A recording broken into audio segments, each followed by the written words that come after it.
Welcome to the Chasing the Truth. I'm so excited for today's guest, and I always say this, that I'm always excited. But this one is very special, and his name is Josh Anderson, and this is going to be a very unique podcast, one that I haven't done before. It's an interview like no other because I've only met you, twice now in real life. But just a couple of accolades for Josh Anderson. I actually had you saved in my phone as Josh the pilot for like 20 years. And then just recently I feel like I should probably put a last name. But in the studio with us today, we have Josh Anderson. So a couple of your accolades so the listeners know who we're listening to. Josh Anderson, you've been been to 107 countries. I have. Yep. You've lived in China for 7 years, and you've flown over 10,000 hours flight time. That's pretty crazy. I don't know if people really understand that. And then I have some other ones that are really cool. I'm going to end off with that. But I've known you for 20 years and only met you twice. And I always say, like, it's kind of a serendipitous moment, but also it's not such a serendipity because, like, we've been friends for so long and there's always a reason for friendships. And yeah, I met you twice. Yep. But you've flown for 4 of the world's top 10 ultra high net worth individuals. Sure have. That's literally insane. And also, too, like, I feel like when you're around those types of people, like, your mind, like, you as a person, you have to grow. So I'm really excited to kind of unpack that, of what that chase, what that grind looked like for you, and the successes and the truths that you've seen in your own life and also in the lives that you've been able to witness. So that's going to be really cool to unpack. And then recently, help me out with this, because you said set a world city pair world record last week.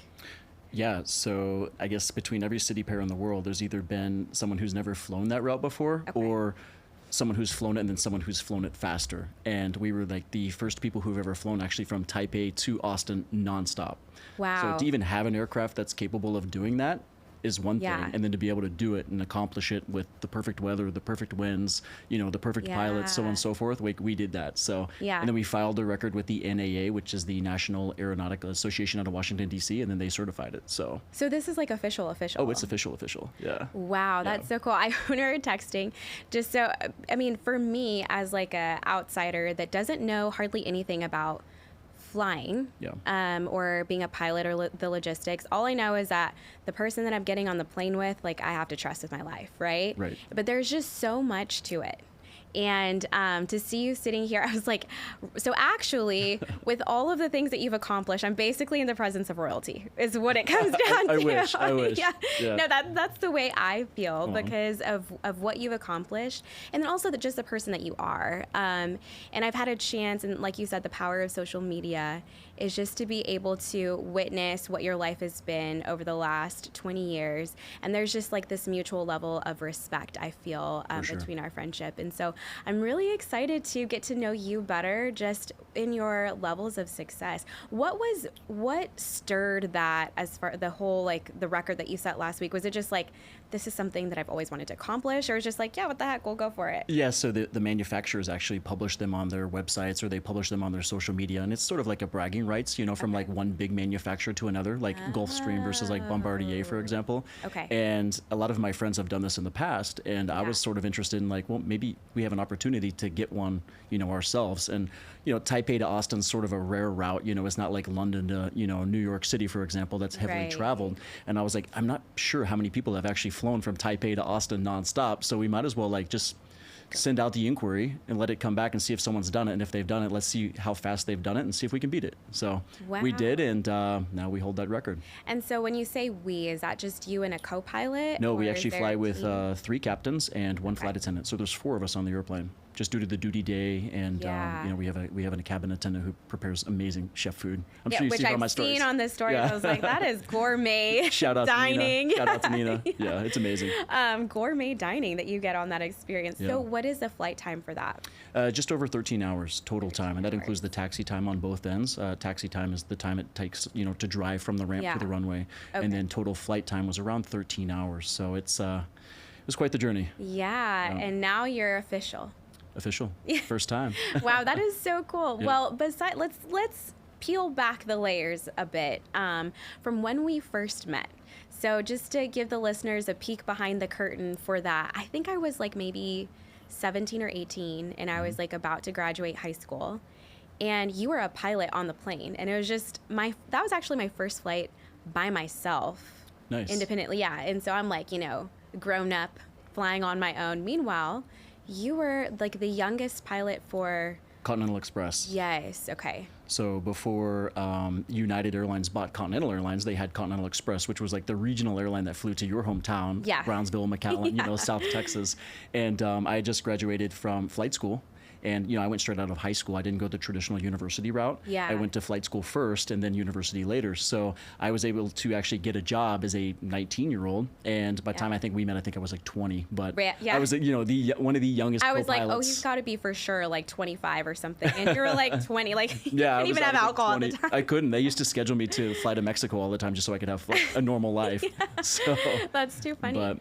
Wow. So what spurred that on for you just to go and be a pilot first rather than the traditional route? I think when I was 16, my grandma asked me what I wanted for my birthday, and one of my best friends, his father was a corporate pilot for Russell Stover's Candies of all things, the founders of that brand. Yeah. And I always sort of like looked up to him. I was like, I kind of want to be your dad when I get older. Yeah. And or be like your dad when I get older. And so I looked it up in the phone book at the time, the Yellow Pages, not to date myself or to date you.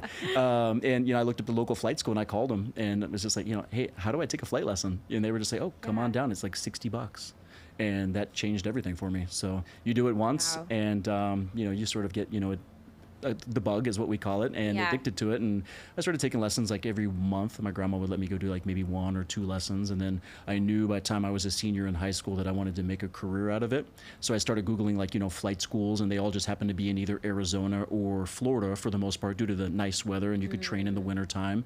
And so we took a trip down there my senior year, and we interviewed like 4 flight schools, and I chose one, and that was it. I went and knocked it out, and I'm quite the hustler. So I, started networking super quickly with all these like airline recruiters and, so on and so forth, and had a job by the time I was almost turning 20. So, which was a first of its kind, because most of them you had to be 21 to get a job. There was only 2 that hired under 21, and I got a job with Continental Express. So they gave me my big break, which was amazing. Yeah, that's amazing. But also too, like, because so many people are like, yeah, I like to fly, or that's kind of interesting, or they have some sort of interest in aviation. Mm-hmm. But to take it from that little like, yeah, I'm kind of interested, to the level that you're at now, like so many things had to have happened. But also, like you said, you're a hustler, and that's part of it too. Is like you have to be willing to hustle, like sacrifice, right, to be able to get to where you are today. And I just want to keep painting the picture for the audience of the level of success, because it's very hard to grasp, because even as like your friend and just like outside looking in, you see a pilot, and most of the time what we see as a pilot is like, commercial airlines, and you're like, oh, cool, that's, from Southwest or whatever, like, yes, and you're like totally not to like, I don't want to say anything negative about those, because, that's what I fly, and yeah, me too. they keep us safe, Me too. But also to take it past that and to be where you're at today, like, it's just, I don't know if the audience will truly grasp the level of success that you've accomplished. But what are some of the things that did you look at the career like, okay, if I'm going to do this, I want to be the best? Has that always been a part of you? I didn't necessarily know what I wanted. So I was so young. I was just happy to get like my first jet job, and I was, I was sort of like did that for like a couple of years until I could get some flight hours to qualify for a better jet job. And so like I switched airlines actually after a couple of years, and went to a different, airline, and I was there for 5, and then I got to upgrade as a captain for the first time in my life. So you go from that's got to be a big deal. It's a huge deal, especially like, in your 20s. You go from like being the guy with 3 stripes to the guy with 4 stripes, which is a pretty big deal as an airline guy. Yeah. So, being, young and not so confident to like getting all this confidence and like instantly being the boss for the first time in your life, or a manager of some sort, it's kind of like a rite of passage. for most pilots. So that happened to me at the age of 25. I was an airline captain for the first time. And what dictates being an airline captain? Is it hours of flight time? Yeah, so it's a little bit of hours, total time as we call it. You have to have a certain amount of total time to qualify for the license. It's an air transport pilot license called ATP, and then also a lot of luck because it's a seniority-based system too. So the airline has to have a lot of turnover or a lot of growth to sort of move you up the ranks. You go from being a junior first officer to a senior first officer to a junior captain to then a senior captain. So it just takes time. It took me about 5 years, and of course 2008 hit, the economy set me back, and then the U.S. changed the law also from the retirement age for airline pilots, which age 60. And then they kicked the can down the road and changed it to 65. So everyone who was about to retire literally stayed for 5 more years, which sort of set me back. But I just kept doing what I was doing, and I got my opportunity, and I just ran with it as fast as I could. Yeah. So well, first of all, being a pilot in the commercial space, it's very similar to the military, it seems like. Like there's ranks in there. There is, to an extent. It's very repetitive, actually. So like an airline, especially a regional airline, you fly to like the same, let's just say maybe 30 to 40 cities, within the continental U.S., maybe Canada, Mexico, maybe like the Caribbean. But like, you're not flying for like United Airlines or like American Airlines. You're not going overseas. You're not doing all of that. I aspired to do all of that, but it was just a matter of getting to that job, which was going to be like the next level in my life.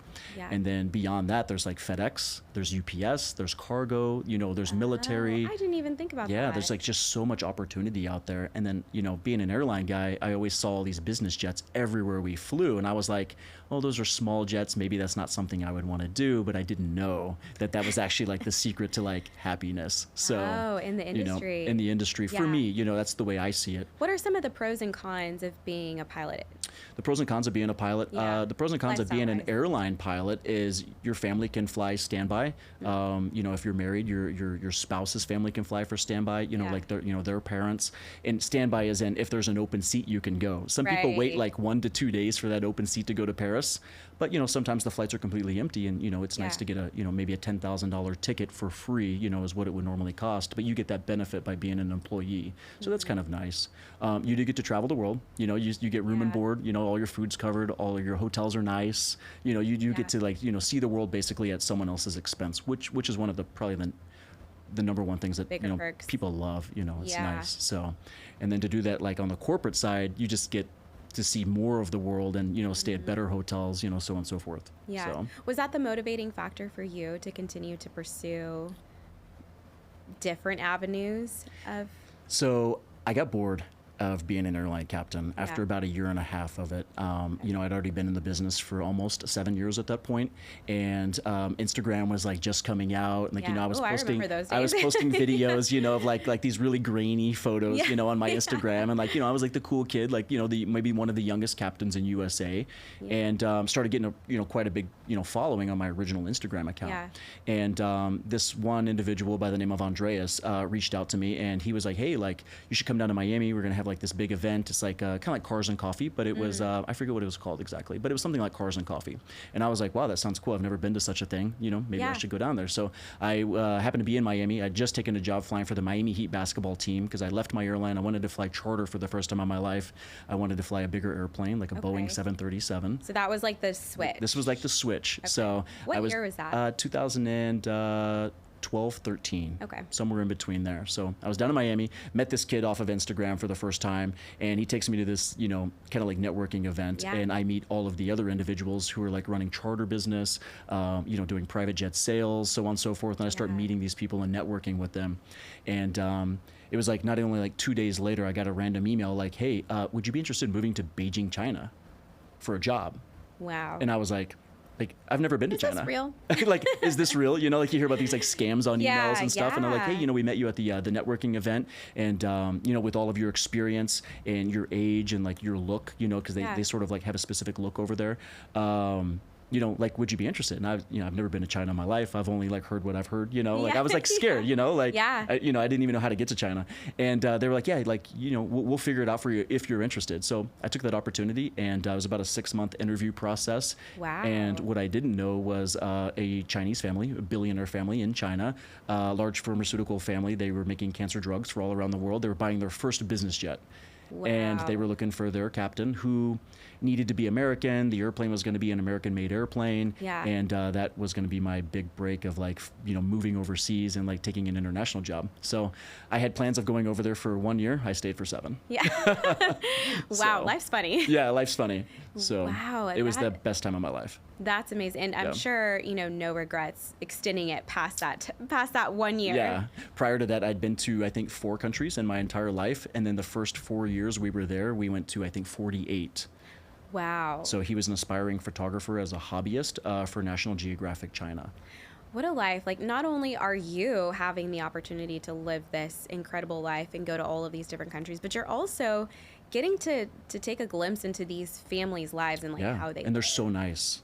They treated us so well. I mean, they would send us a Wow. random text message and say, hey, we want to go to Madagascar and take pictures of King Julian, the lemur, like from the Yeah. movie, So I was like, movie. that's crazy. Okay, let's go, Oh So my goodness. it was awesome. And I had the opportunity to hire someone from the airline that I had just left Yeah. to be my co-pilot. And we were over there together for, the entire time. And he's actually still over there to this day. Wow. It's like 7. So, like, He's he now, was there for I left in 2020 during COVID, and Okay. he's 4 years later. stayed So there. yeah, Wow, that's amazing. I mean, I guess the opportunities that you can have, I didn't realize this, just outside perspective of like, oh, you want to be a pilot, like these are the opportunities that you can have, right? I just always thought like commercial airline, this is what it is. But yeah, and then, cargo and all the things, like just options. I thought the same thing. I just networking No changed idea. everything for me. Yeah, and you see, I've met you now 3 times, but Yeah. you seem to be like, there's nobody that you would hesitate to have a conversation with. Exactly. Yeah, friends with everyone and mentor everyone. Yeah, were if they you need always mentorship. like that growing up, or you kind of came out of your shell? Because I you had wasn't to? actually. I was pretty shy. Okay. I don't think I came out of my shell until I became an airline captain. Actually. So. Yeah, we were like forced to start to mingle. Forced with to other like people. mingle with other people, and got Yeah. my first like leadership role, ever in my life, being Yeah. like a manager for the first time, and just sort of like just grew. And then you were also so young, so you had to pull that out of you. Yeah, it was, because I had first officers, when I was a young airline captain who were 64 years old, and Wow. like, 2 flight attendants who were like, maybe in their 50s, and they're all Yeah. looking at you like, hey, captain, what are we going to do today? Here That, you- and also like you had to. I mean, there's a level of like having to show them some sort of respect, even though you're in a higher position, but they're older in age. and Absolutely. they've been there Yeah. longer. And I learned that. And it's, it's kind of an acquired skill that you just learn over time. So Yeah, you're like, ooh, ruffle some feathers. Okay, ruffle some let's- feathers. Yeah. Let's run that yeah. back. And I Yeah. learned all of that from like the cool captains that I flew with for the 5 years that I was a first officer, which really helped me grow. Yeah. So, showed you that like Yeah. grace. I knew when I got my call to like go to like, Captain Charm School as they call it, like Charm school. Yeah, I was like, okay, I'm ready. It's time. Yeah. So That's amazing. And also too, like being over there in China and getting to see people live at that level. One of the things that you mentioned when we had our conversation the other day, you said something along the lines like, being, I don't know if it was like the chef and then also the pilot, like you guys have, I mean, they entrust so much of their lives in you, being a pilot. And then also if they have like any chefs too, like they're the one of 2 people that could kill them. Is that what you said? I mean, technically, yeah. For a lot of these people, they their pilot and their heart surgeon are their 2 most important people in their life, because okay, we're the only people, like we have their lives in our hands at all times, Yeah. and you want a happy, well-paid pilot, and you want a happy, well-paid, heart surgeon, because at the end of the day, those 2 people, if they make mistakes or they're fatigued or they're tired, Yeah. it could affect, the family lineage, if something bad were to happen. So Yeah. And so like taking on that level of responsibility as a pilot is huge. It is, Yeah, especially for with all those the types different- of people, because the vetting process that you have to go through, not only through the security team, the background check, all of the flight hours, what's this guy been doing for the last 10 years? Like, they really want to know. Yeah. So they get into your personal life, some of them do, and, they want to just make sure that you're mentally stable and, so on and so forth, and compatible too. So, and in China, they add a whole different level of compatibility via feng shui. Oh, interesting. Yeah, I had to learn all about that. Yeah. Yeah, just totally different culture. Yeah, I for mean, sure. they asked me in my interview, like, what month were you born? What time of the day were you born? Like, all of that stuff. And they put that together and they were like, yeah, you're a perfect match for our boss. And I was like, Okay, great. Interesting. Yeah. You're like, I thought it was just how I was going to interview. It's way more than just opening up a fortune cookie. Yeah, So, they're like, what time of day were you born? they actually asked me that. So Interesting. yeah. I guess if you're born in the morning, like you work harder. I don't know, but according to their culture, like it means something to them. So. I need to ask my mom. Yeah, yeah. Maybe I was born in the morning. It was quite the learning curve, but I was all about it. Yeah, yeah, and you seem to embrace it. I love at it, yeah. all levels. Yeah. Would you ever go back there? I would definitely consider it. I would actually still be there today if it wasn't for COVID.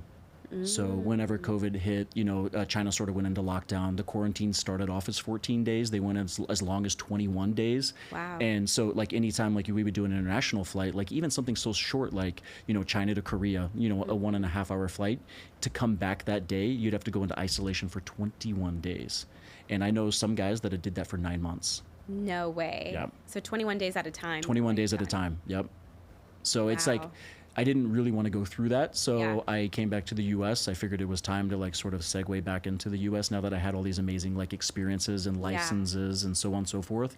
And there was a couple tech companies in the Bay Area who were looking for someone who had a lot of China experience, who had the exact type ratings that I have, which are like the specific jets that I fly.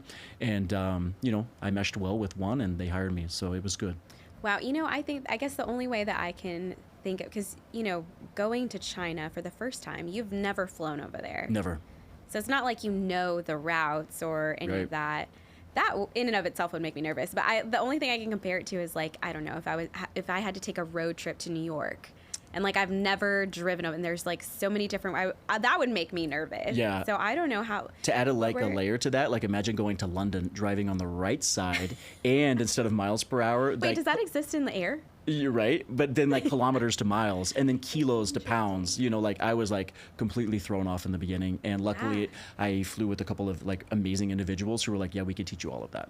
Okay. So yeah, they're like, you have enough experience to just transfer over. Yes, and I actually got hired to be the lead captain like straight out the gate. So like these guys were supporting me, and they like I basically was like, if you guys support me, like I'll hire you all to work for me. And so actually I did. So I gave them opportunity after they basically showed me the ropes, which was great. Wow, that's amazing. And that's just part of who you are, of like paying it back. It was sort of like sending the elevator back down. It made me feel so good, and they were so loyal to me for so long, which was amazing. And that means the world, especially in that industry, loyalty. Absolutely, yeah. And I made best friends out of it. I mean, we are absolute best friends. We talk every day on the group chat. It's Wait, awesome. Does that group chat still exist? It still exists. Oh wow. Oh yeah, to this day. Lifelong friends. I feel like you're good at making lifelong friends. I am. That's like my thing. Yeah, you're like, I have friends for over 20 years. I didn't grow up with much family. I have a lot of friends. Yeah. Oh, that's so awesome. So yeah, it's cool. Yeah, you have family. I guess like family all over the world is what you can call it. Absolutely, yeah. I mean, almost every country or major country that I can go to, or major city, I can at least like hit up a buddy and be like, hey, you want to go like have dinner tonight, or grab a beer or something like that, and everywhere. And the power of Instagram as well. If you check in London, like at least 20 people will be like, hey, I'm here. Like, where are you at? That is so it's cool. pretty crazy. So what a unique lifestyle to live. Like, it's pretty I'm nice. in Paris. No. Yeah, What's good? And if I don't do it, like my flight attendant, like Nina, she can check in, and then her group of people might be there, and then we just go out as one big group. So there's flight crews all over the world at any given hour doing something, and they're all doing the same job. Cool. And it's nice because we all have something in common. We're all in the business. Yeah, and you can relate to everything that's going on. So then you just meet more and more flight crews and more pilots and more flight attendants. Then your network just keeps growing. It snowballs. That's amazing. So it's fun. Is there, looking back, and you really didn't know what you didn't know, right? As far as like being a pilot, you just took the first step. But along the way, when you were, I guess, in the grind or in the chase of like what you were doing, and then trying to navigate, staying commercial or flipping over to charter, right? Were there any hard moments where you're like, you know what, maybe I should just go back to commercial? Or were you just like, I am all in all the time? I was all in all the time. I definitely had some doubts. I relied heavily on my friends, for advice. When I definitely first went to China, I didn't know if it was for me. The pollution was off the charts. You had to wear a mask. You could barely see each other walking down the streets, because at this time, the pollution was horrible. And I was like, did I really make the right decision? But the money was so different than what I was making in the US that I had no choice but to stay. Because for every 4 months that I worked in China was over over a year's worth of salary in the US. So like, I was like, if I can do this for 1 year, I'm 2 years. Good. You know, if I can do this for Yeah. 4 years, I'm like a decade. You know, like it just started compounding. And so like, you know, after 1 year, I was like, oh, maybe it's time to go home, you know, and then the boss came to me and he would actually tell me personally, like, I don't want you to leave.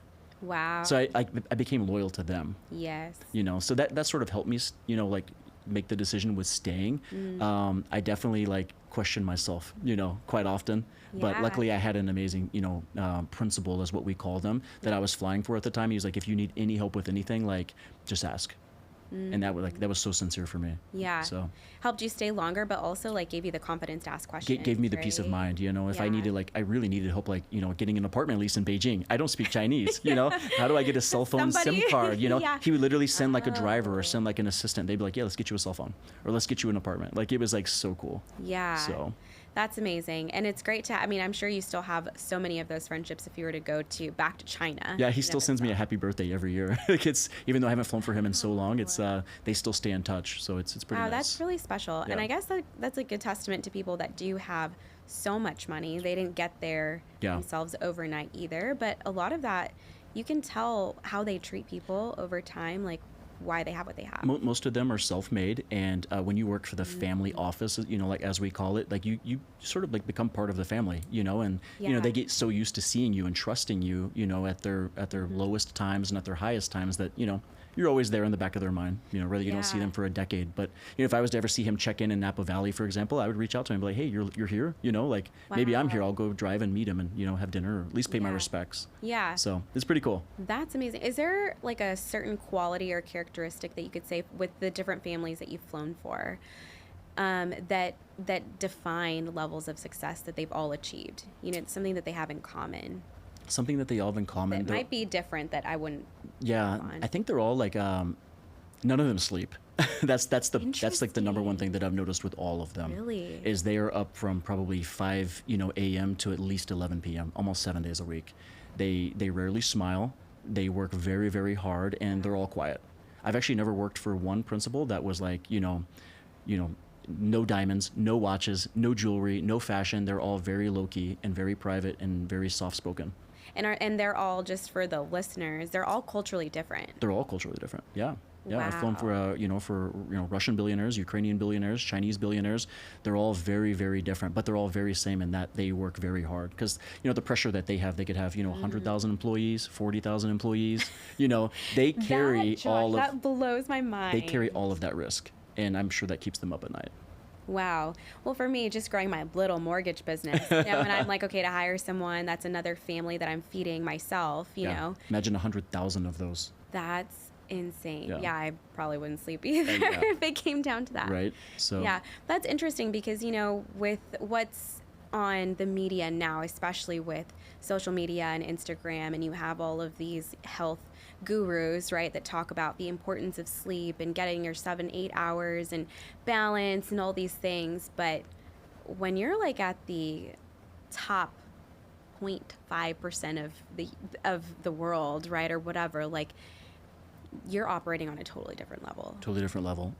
They all have, private doctors who take good care of them. Yeah. Like our flight attendant, for example, like, she, the boss's doctor can say he is straight keto.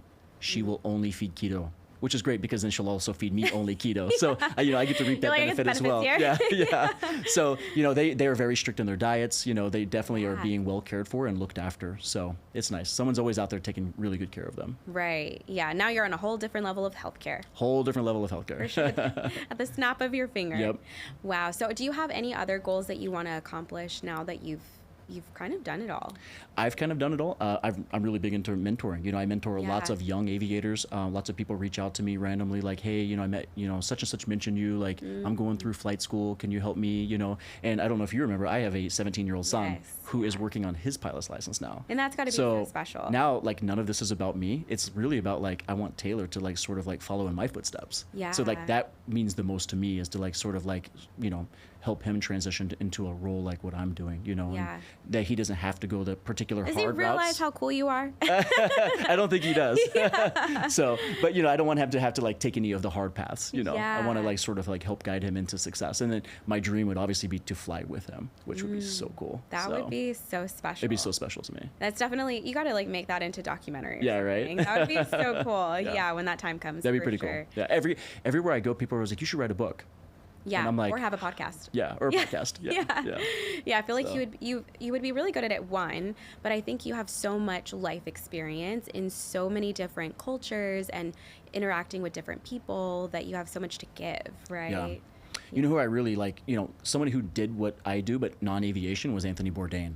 And I used to be obsessed with watching Anthony Bourdain because he really lives the lifestyle that we live, you know, travels the world, eats good food, like immerses himself with like the local cultures, you know, like, and I always like kind of seen myself like doing something like what he did, but, you know, with a little bit of an aviation twist. So which you know, podcast would be a good idea. Yeah. Well, you know, just different ways, different media, right? To get to different people, because I think everybody takes in information in different ways, and so if you're able to give that information in different ways, absolutely, you're reaching so many more people. I think Instagram's really helped facilitate that for everyone. Like everyone's reachable now, which is amazing. Yeah, reachable, and then also too gives you the ability to develop and maintain relationships. Absolutely. With just like keeping tabs on them, like you and I over the last 20 years. It's like, oh yeah, I knew he was like, I knew you were in China. I mean, I didn't talk to you. I mean, I don't think we ever had a phone conversation. Never once. Yeah, ever. No. Literally just like the time that we met. Yeah. And, but then also knowing that you were over there, California. I was like, weren't you in Texas at one point? And I could be in several countries in one day. It's pretty crazy to fathom. Yeah, even now you're like, what's that show back in the day? Like, Where's Carmen Sandiego? Yeah, exactly. I feel like that's you. You're like all over the place. Yeah, I'm like, oh, now he's back. I'm always like hashtag like catch me if you can. Yeah. You know? No, for sure. Yeah. And then you like post you're at Town Lake. I was like, oh, he's back. I do 10 steps every morning. Yeah, you get it in. Get it in. How do you like living in Austin versus? I mean, you've been China, California, also Texas. Dallas, right, area. So how do you like living here in Austin? So I grew up in Kansas City, originally, and there's a saying in Texas, I wasn't born here, but I got here as fast as I could. Yeah. And I always knew that I wanted to be a Texan, and when my current principal transitioned to Austin from the Bay Area, like most of the tech guys did during COVID, because Austin was open. It was like the cool kids club, for these types of people. We got based here with the ability to commute. So I was commuting for a while, and that commute's a very tough commute. It's across the country all the way to the Bay Area. And, when I was in Austin, I noticed that I was having so much fun. Like, it's such a cool town. Everyone's so young. Everyone's like so friendly. And I never really felt like I was a Californian. I was just there for work. I just came from China to California, and it just felt so temporary. And I kind of always wanted to get back to Texas. Yeah. And so recently, as you know, I made the decision to move to downtown, and it's so fun. It's so cool. There's just all my neighbors are cool. All my friends are cool. Like, it's just like the greatest thing to, I think, happen to me in this chapter of my life. That's so awesome to hear that. I feel like there's almost, I don't know if you can call it magic maybe in the air with Austin, because everybody is here for either growth or opportunity, but there's this willingness to meet people or openness to meet people, and everybody's looking to connect and network. But also, it's not like not a transactional type of network when you meet people, but like, how can I help you? Yeah, I really like that. Yeah. And being on the other side of that table now, like, I don't really seek help because I'm sort of like, I'm older now and more mature, and like, I have my we are. Yeah. And so now people reach out to me for guidance, and like, I really like that. So it's pretty cool. Like, being a father now, like, I'm like, people reach out to me all the time on Instagram or like locally, like my front desk staff at my building, like, hey man, like, where'd you get your car? Or like, like, what did you do to get that? I love sharing my story. By the way, and I do too. I love, like, I think you and I were having a conversation the other day about some of your neighbors and their cars too. Yeah. And I'm like, what do they do for work? They were so cool. They're my friends. They're going to watch this podcast. Yeah, really? That's so awesome. Yeah.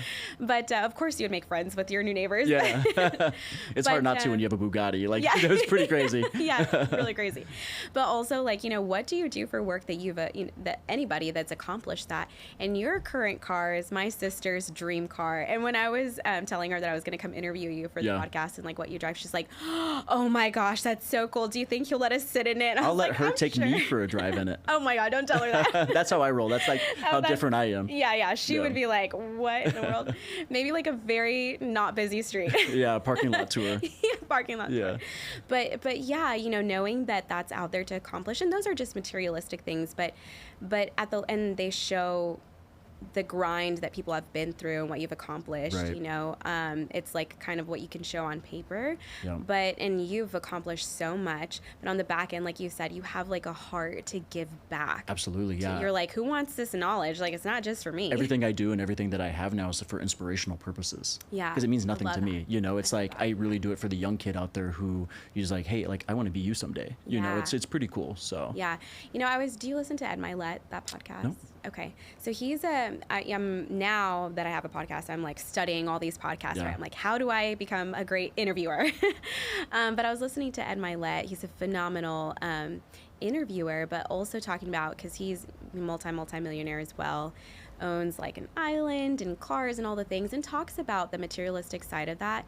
And now it's like, it's meaningless outside of the fact of like being able to motivate the next generation, because there are a lot of people, because of social media and Instagram, and people that you will rent a Porsche or whatever and post a picture with it and say that they got rich quick or whatever. And so to have somebody that's actually put in the work and has that and can show you the ropes, like, hey, it's not easy, but I can make it a less painful road for you, you know, and know that that's that it's real versus like, hey, you can just, I'll get you to have 1 million followers on Instagram, follow me because I have a Porsche. Yeah. You know what I mean? Yeah. So I love your heart behind that. And that was like one of the big motivating factors after we first reconnected when you're here in Austin, just getting to know you as a person, and like the person behind the social media that I followed for the last like 20 years, you know, and knowing where your heart is at now, because we've all kind of been through it over the last 20 years to have what you have, you know, or to have what we have.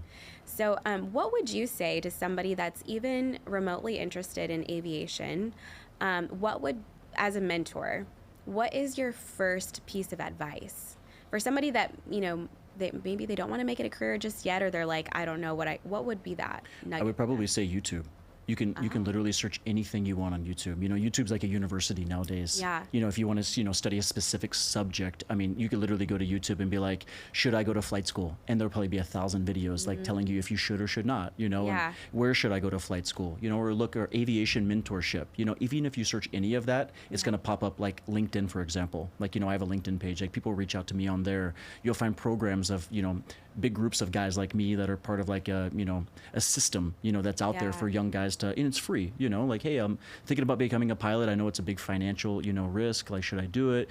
We'll give them all of that, you know, information. So do the best we can. Yeah. But, you know, at the end of the day, they have to be able to make that decision, but at least they can ask all of the questions that they want, where, you know, someone like me, I didn't get to ask any questions, you know, 20 years ago. So yeah, there wasn't, I mean, 20 years ago, it feels like yesterday, but as far as in the age of information, right? Like, that is when information age took off for us. And so, there were no resources to ask, like, okay, what's at the end of this rainbow? Nowadays, if people reach out to me, I'll just be like, here's like 10 YouTube videos that like might answer some of your questions, you know, with regards to flight training, maybe even getting financial assistance to go to flight school, you know, stuff like that. So, because there's like some pretty big hurdles that you have to, you know, sort of go through, or, you know, or jump over to get to the point where you can actually start flight training. And I think that's usually the number one questions that I get is, how can I do it? I want to do it. How can I do it? And it's just, you know, bridging that gap. Yeah.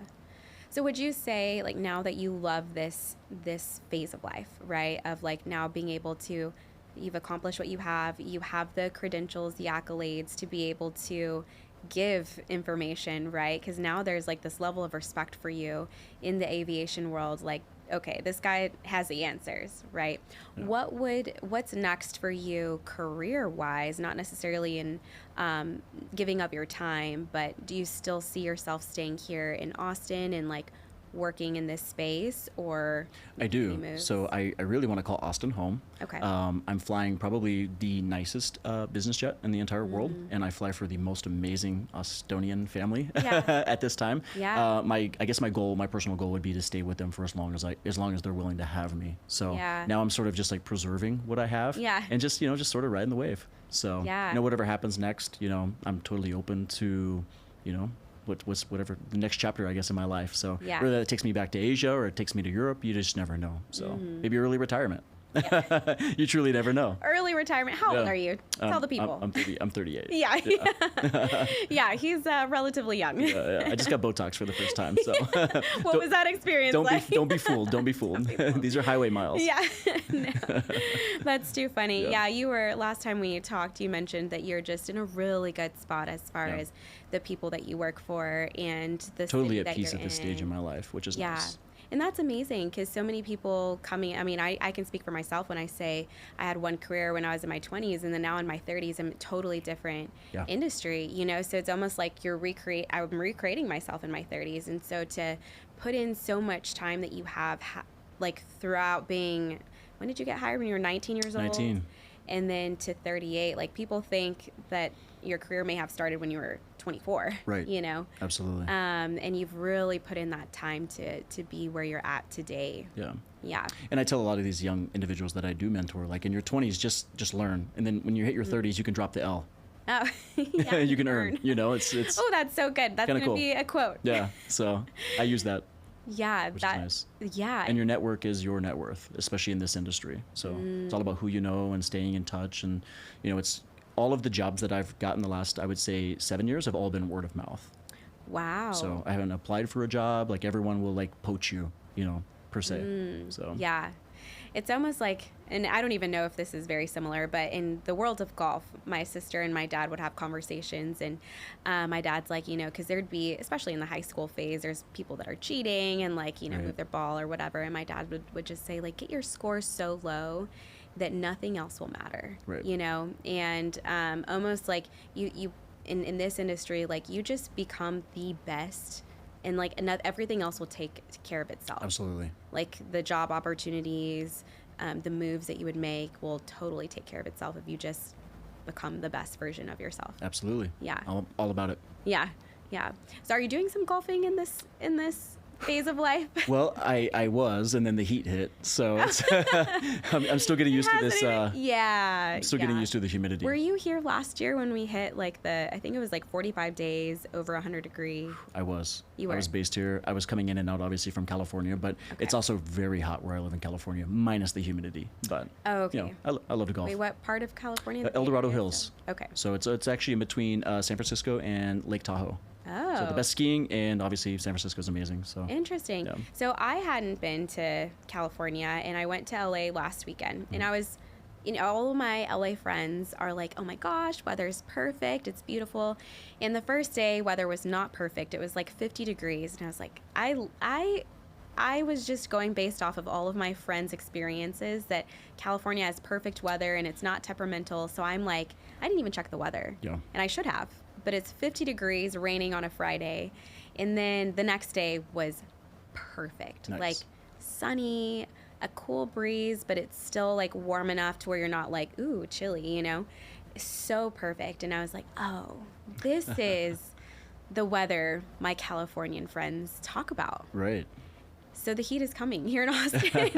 It is not like that here. We call the tax out there, we call it the weather tax. The weather tax. The weather tax. That's so funny. You have to pay for this amazing weather. Yes. Yeah. Okay. Yeah, that actually makes a lot of sense. Yeah. They're pretty spoiled out there with the weather. Yes. Yeah. And then you come here. Yeah, I've had some buyers that they're like, we're moving to Texas. And then after a couple of weeks here, they're like, yeah, we're putting our house back on the market and we're moving back to California because it's just so hot. Yeah. Yeah. But, if you just get on a boat maybe and you just don't move, it's not so bad. Yeah, move into a building with a nice pool. Yeah, that too. That's what I do. So yeah. It's good. I had a friend of mine say, do you just stay indoors from like 8 a.m. to 8 p.m. and then you go outdoors like at night? And I was like, I mean, I enjoy the summer, but I think it just depends on. I actually don't mind the heat. I actually like the heat. It's actually nice. So I do my walk every day, and during the day I might either at the pool. It's it's hot, but you can make do. You can make do. You can make do. Dip in the water, get back out. Iced coffee. Get a tan. Yeah, iced coffee. Yeah. So. Yeah. Well, I'm so excited for what's been going on in your life, Josh, and just to kind of like peel back the layers of how long we've known each other and everything that you've accomplished along the way, and knowing that I'm like one of your biggest cheerleaders. I appreciate it. On behind the scenes, anytime you post that you're anywhere or accomplishing anything or doing anything, career-wise and even family-wise as well, to be able to manage everything that you have. It's been a pleasure just being a friend over the last couple years. Likewise. It's been amazing also seeing you grow. Yeah, thank you. Being an independent businesswoman, and having your own business is it's amazing. I appreciate that. Remember when you were a student? Yeah. Yeah. Twice. Great. Twice. Yeah. Graduating high school and then in college. Yeah. Yeah. And it just goes to show, because did you ever go back to school? Never. Like didn't university? Have to. Yeah. Nope.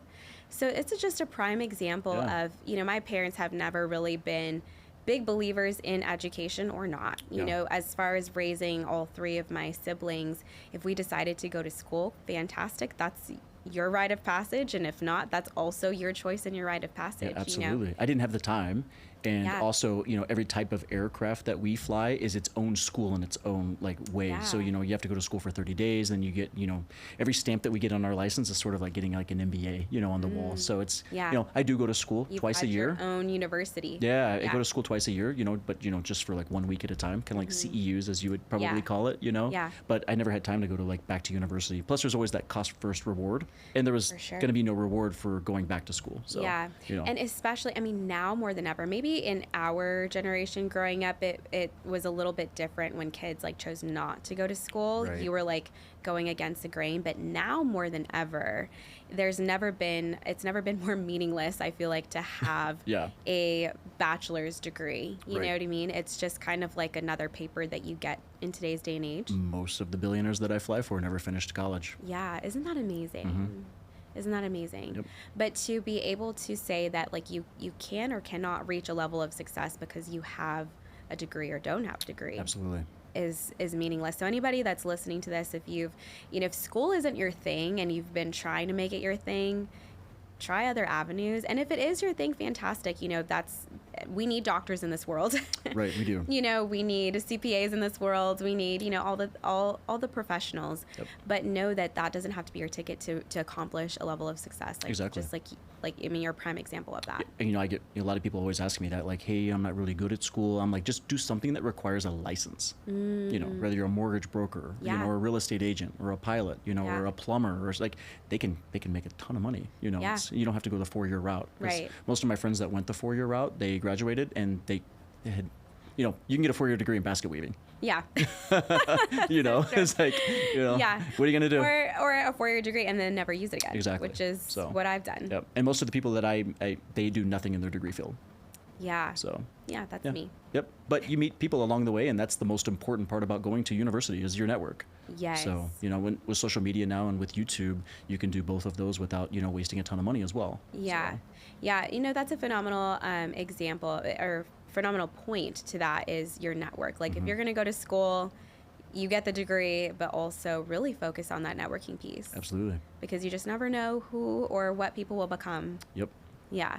That's for you as a dad with your kids and, your son wanting to become a pilot and stuff. What's your take as you're parenting on education? To be more of a mentor than more of an authoritative, figure, for example, I want, Taylor, for example, to be able to come to me and, hey, Dad, I need advice, and not be well, as your father, it's more hey, this is what I think you should do, and if I don't have the answers, maybe, I would maybe look this up on YouTube or ask one of my, close friends, hey, what should he do? You know? So, because I don't always have the answers. Right. And it's okay to admit that. Well, and as parents, I'm sure you don't have a lot of the answers. Yeah, you don't, but, in aviation, if we never know the answer to a question, we always say, well, I know how to find it. Yeah. And that's the most important thing. I feel like that's the greatest life skill to have. Just being able to find the information. Yeah. Yeah. Be able to find the information, and if you are that person that can find the information, you've already separated yourself. Yep. Exactly. With the I don't know if it's the 80-20 rule or the 20-80 rule. I don't know, something like that. But yeah. Yep. Well, thank you so much for being on. Is there any last piece of advice that we haven't already talked about, any truth that you've discovered in your grind and in your chase that you wanted to mention on the podcast before we? I would just say, like, most of everything that you do and experience in life is how you react to it. You can, the winds will never change, but you can adjust your sails. I just read that the other day, and it was so important to me. And I go back and I keep reading that. Yeah, say that again. So the winds will never change, but you can always adjust your sails. Dang. I hope everybody heard that. Yeah. So just, be willing to adapt and be a chameleon. Yeah. That's sort of my motto. A big life. I mean, that's kind of what you've done. Just be a chameleon. Yeah. Yep. Just show up and, look good and be sharp and, smile. That's literally you. Smile. Yeah. So, yeah, it works. Yeah. Yeah, it works, and it'll take you really far in this life. Yeah. Thank you so much, Josh, for sharing your heart in a little piece of what you do. Appreciate you having your me. accomplishments. I hope that the listeners will just take one little nugget and run with it, because there are so many little bombs that you dropped along the way, and so many life lessons that we can take. So looking forward to touching base with you in a couple of months and seeing where you're at, if things have changed for you, or if you have any other new directions in your life of where you're wanting to go and what you're wanting to accomplish, especially in like the mentorship space. But sounds good. We'll definitely touch base. Thanks for being on. Thanks for having me.